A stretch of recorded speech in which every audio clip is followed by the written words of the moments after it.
Hey Artnerds, today we are doing the field test for the DorerArt watercolor pad. This is one of the watercolor pads that I purchased from AliExpress, and you guys can check out the dual field test by clicking here.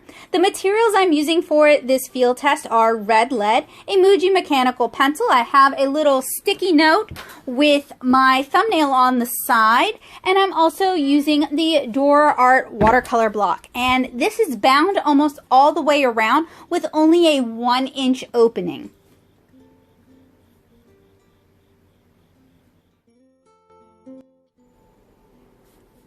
So to begin this field test, I'm doing the sketch from start to finish, since some of you have requested that I do start to finish sort of art projects. So I am drawing with the red lead because generally red lead, pink lead are water soluble and alcohol marker soluble. So I really like using these to do my underdrawings, then I paint or marker on top of it, and then I ink it. So I started by drawing sort of a semicircle around, and that's going to help me place the flowers. I'm doing wild roses. Then I use circles to help me further place the roses. It's easier for me to subdivide a circle into 5 petals than it would be to draw the 5 petals on their own. So I use constructive human anatomy to basically block in Kara's figure, and I have tutorials here on this channel on how to do that, and I also cover it in my intermediate comics class. So if you're in the Nashville area and you would like to learn how to draw your own comic and cartoon figures, you should definitely consider taking that class or one of my figure drawing classes over at Plaza. And I do apologize that my phone is constantly losing focus. I know that is obnoxious. I've been playing around with different settings to find something that's going to work with the light balance a little bit better. So I basically block everything in before I really start adding details. And that little thumbnail sketch that you guys see over to the side is really to just help me figure out what I want in the piece before I actually start drawing the piece. You guys can also see, it might be a little bit faint, but I sketched her hair in very loosely as large generic shapes. And now I'm just kind of tightening it up into smaller shapes. And I want it to look like it's a little bit windblown, which is why it's kind of higher up on the left side. And I'm using Pentel red lead for this, but you can also use color Eno. You could use a red color pencil, what have you. What I found with this red lead is it wasn't as water soluble as I thought, and it does provide a little bit of a wax resist, which you guys can see later. So it's really good that I'm kind of cleaning up my excess lines as I go along. So the tip or the trick for this is to sketch very, very lightly and then darken your lines and then erase your excess lines once you're done.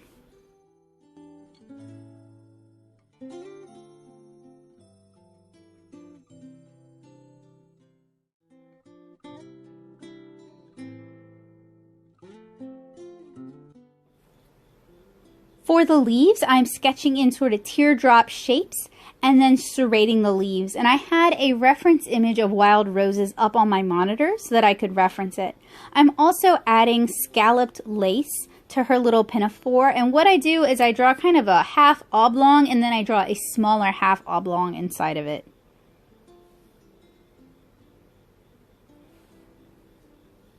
So you can see I drew the center of the flower, so I draw a larger circle, then I draw a smaller circle inside of it, then I draw 5 irregularly shaped petals, trying to make the edges a little bit ruffled.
once I have the majority of the flowers sketched in, I go in and add a little bit of center detail as well as sketch in some buds. And I wanted to show wild roses in a few different stages, so full bloom, half bloom, and then bud.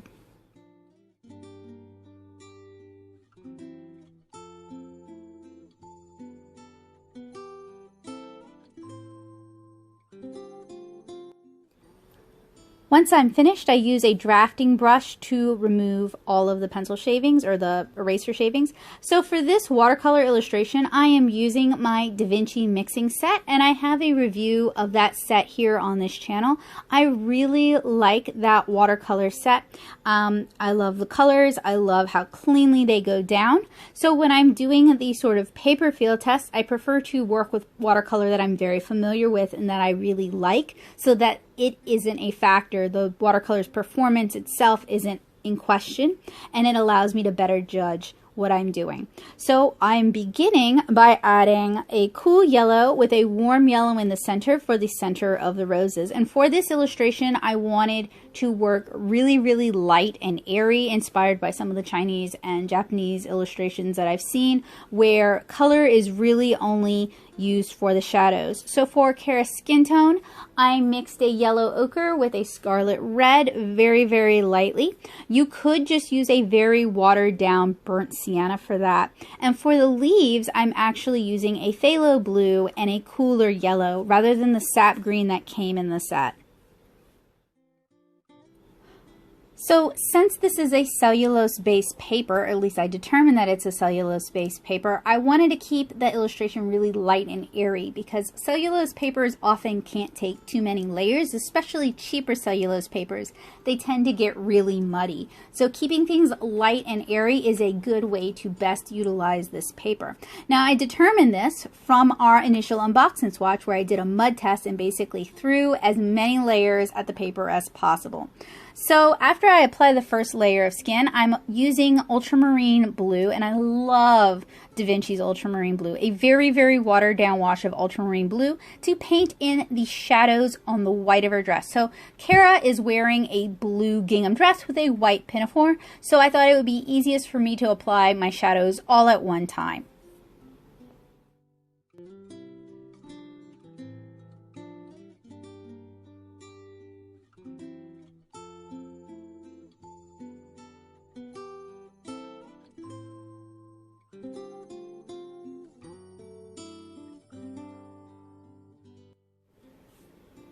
It's been pretty rainy and humid this week. The night I painted this, the humidity was 81%, although it wasn't raining. And I noticed that the paint seemed to just be sitting on the paper surface because it can't just evaporate into the environment. And unlike cotton rag papers, it's not able to actually soak into the paper fibers.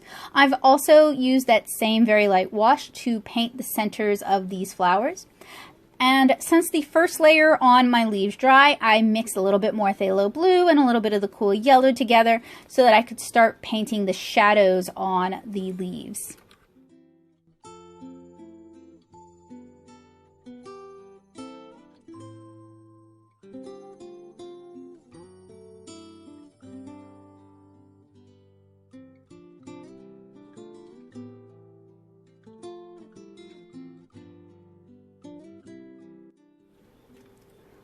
Once the first layer on her skin dried, I mixed a little bit more yellow ochre and scarlet together. I wanted a darker tone than what I mixed so that I could continue painting the shadows on her face. Now, this isn't a technique that I use too often. I do like the technique, I just don't use it very frequently. And I am using the Quin Magenta for the really beautiful sort of opera rose, hot pink of these wild roses, and I'm dabbing a little bit of Quin Magenta in while it's still wet. Now, if we were working on a cotton rag paper, we would get a really beautiful diffusion, but since we're working on a cellulose paper, although the diffusion looks really nice while it's still wet, it dries a little bit less impressive. And that's another problem with cellulose papers, is that I find the colors are not quite as vibrant as they are on their cotton rag counterparts. And I'm reserving the centers white since the type of wild roses I chose to paint have white in the center and then they go towards hot pink.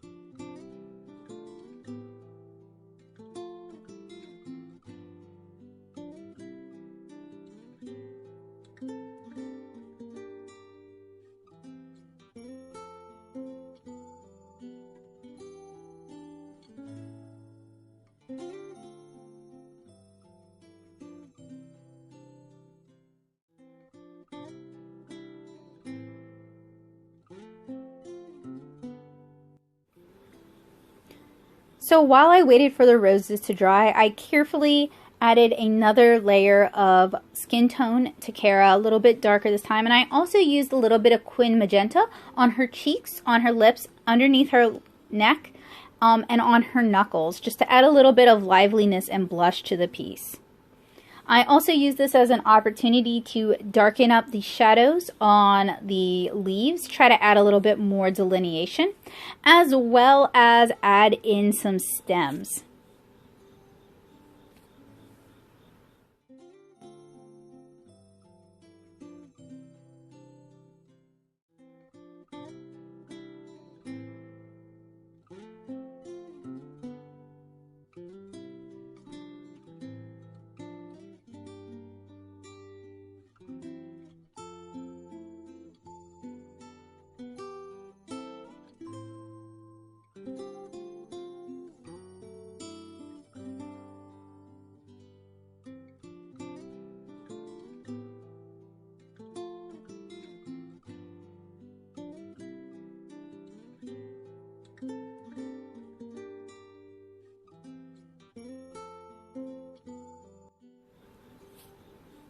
This is the first pass I made for Freckles using a really light wash of burnt sienna. And even though I'm trying for this really, really light and airy style, I definitely still wanted to capture Kara's freckles since they're an important part of her character design. And I'm also using that darker green to start outlining the edges of the leaves. At this point, I had intended on inking this piece when I finished it, and you guys will see at the end whether or not I actually ended up inking it. But I'm basically inking it with watercolor now, which is a technique that I like. It definitely tightens up the piece, and I think it's a prettier effect than just inking it with black.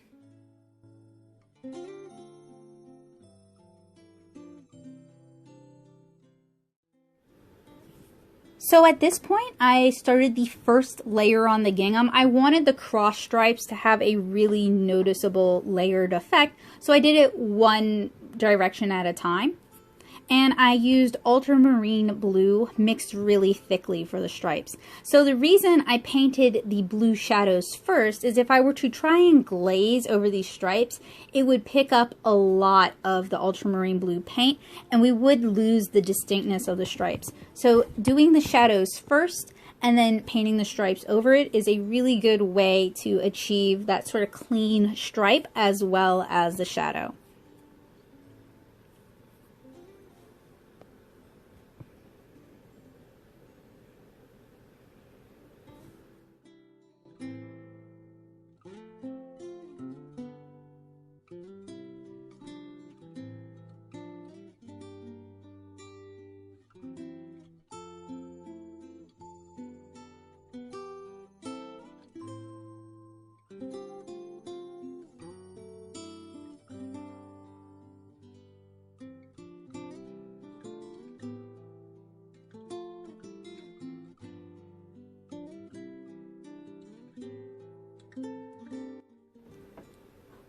Once that first layer of stripes dried, I tried to do the cross stripe, and something that I was really disappointed with this is that I wasn't able to get a really clean cross stripe. It actually kind of muddies it, and it's not due to a lack of skill in applying the stripes. It's due to the paper. It actually basically reacted the first layer when I crossed over it with the second layer. So this paper really would not take a lot of heavy working. It wouldn't take a lot of heavy layers. And even if you're very careful with your details, this paper can't really take careful details. So I am outlining the flowers a little bit using that Quin Magenta. This is just to help tighten it up. Because, and you guys can't see it in this video, but where I outlined, where I drew the flowers, there's a little bit of wax resist. So I'm lining it just to kind of help cover that up and make it look more coherent.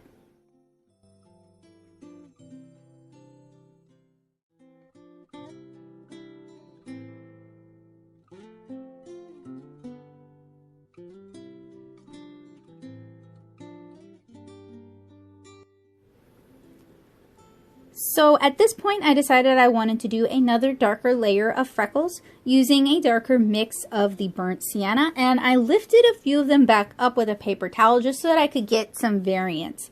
At this point, I also started painting in her hair and her eyes. Now, this isn't a paper for super wet noodle squirrel hair brushes. You would think it would be because it is a very regular sort of... The paper texture is not particularly rough. It's like a medium grain, and it's cellulose, so it's not like there's any real divots or sandpaperiness to the paper, which makes using squirrel hair brushes difficult. It just, as I was painting, I just had a harder time using my really soft brushes. However, Kolinsky sable brushes seem to work well on this, and synthetic brushes, depending on the synthetic brush, might work well on this. My black velvet brushes were just a little bit wet noodly on here.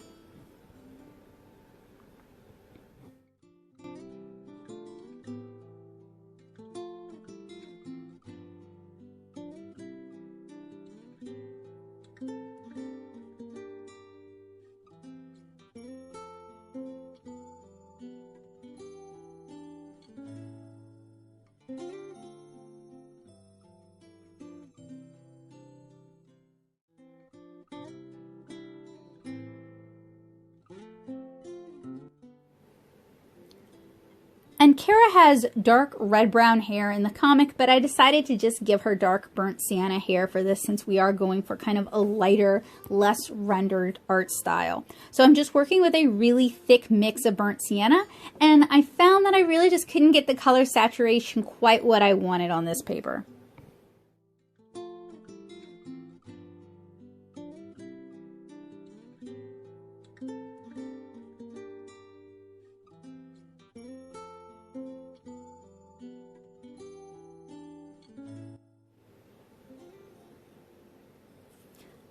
Once all that had a chance to dry, I applied a wash of ultramarine blue to the background. We could have left the background color as it was, or maybe even gone with like a golden yellow like the sun is hitting her from behind. But I'm just a real sucker for ultramarine blue. I didn't used to like it, but since I've used Sennelier, and since I've used Daniel Smith, and since I've used Da Vinci, I really like their ultramarine blues for various reasons. And I expected my ultramarine blue to go down like kind of a flat wash, since that often happens on cellulose papers, even ones with a texture. But I do like that it did sediment into this paper and there was like a slight variation to the background color. I think that adds interest and beauty to it.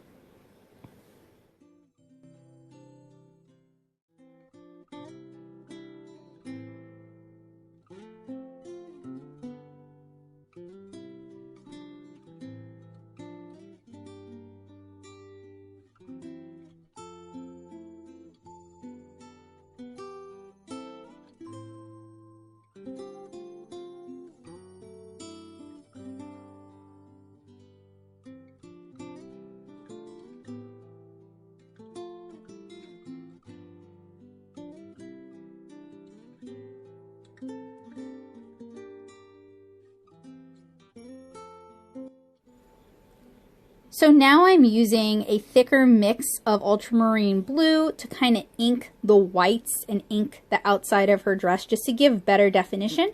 And I'm also using a thicker mixture of her skin tone and sometimes using burnt sienna to ink her skin so that there's a little bit more definition.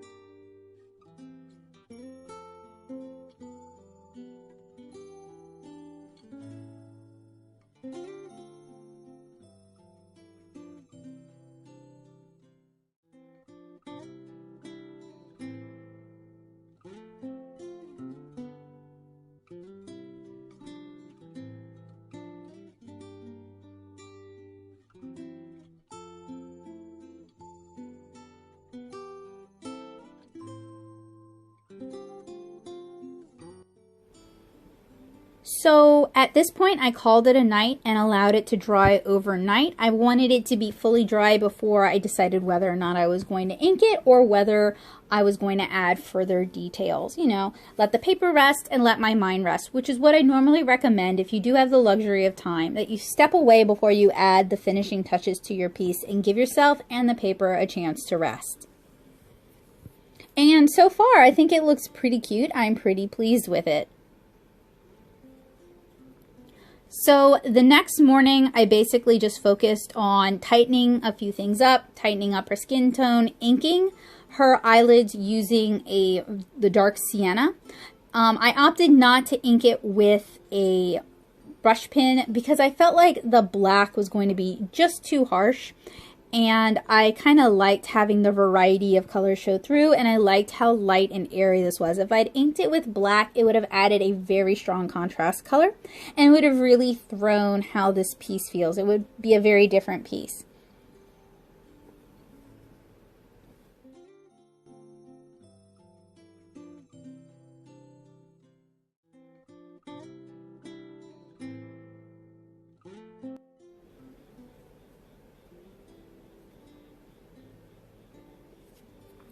And I ended up having to use a very fine Kolinsky sable brush to ink the details on her face and underneath her chin. I'm familiar with using these really fine Kolinsky sable brushes for inking comics and for inking watercolors, and it's a technique that I really like. It does require some practice and a little bit of confidence, but I really like the end result. So I am now applying white gouache for highlights, and I really didn't need to do a whole lot more to this piece. I just wanted to kind of pop a few things. So you guys might have noticed that I mixed the gouache pretty thickly. While I was at SCAD, they taught us that it should be about the consistency of cream, so that's what I use when I'm mixing up white gouache. And I basically just used it to add highlights to her eyes, to her hair, to better define some of her clothing, to adjust some of the shadows on her dress, and to add some little white highlights to the pollen in the roses, and also add a little bit white back to the center of the roses.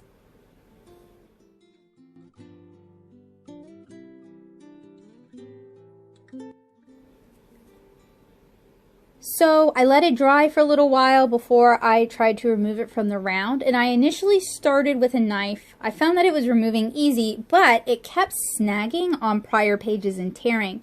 So when you're removing this paper from its block, you want to be really, really careful. Okay, so let's talk about this paper.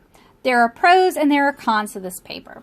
Pros, I really like the paper texture on this paper. I don't actually have that much of a problem with cellulose-based papers. I think this could be a good watercolor paper for use with alcohol markers, and I look forward to trying that in the near future. And I love the round format, and I find it really inspiring. It's definitely added a shot to the arm for my art. The cons, due to the price, wait time, and quirks, I would not recommend this paper to beginners.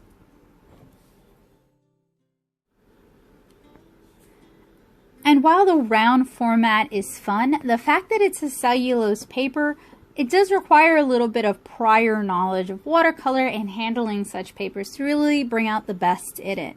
However, if you see this paper for sale in stores locally and it costs less than $10 for the pack, I would say go ahead and get it. It's really fun, and it would be cheaper than some of the other round watercolor papers on the market. So I want to thank you guys so much for joining me today. I hope this was useful, helpful, and informative. I hope you guys will keep an eye out for some of my other watercolor paper reviews that are coming up in the near future, and check out some of my other watercolor tutorials here on this channel. I hope you guys found this helpful, useful, and inspiring. If you like what I do, make sure that you're subscribed. Click the bell notification so it lets you know when I update. And if you really, really like what I do, share this video with a friend who you think would enjoy it as well. I hope you guys had a great time, and I look forward to seeing you guys again really soon. Bye, guys!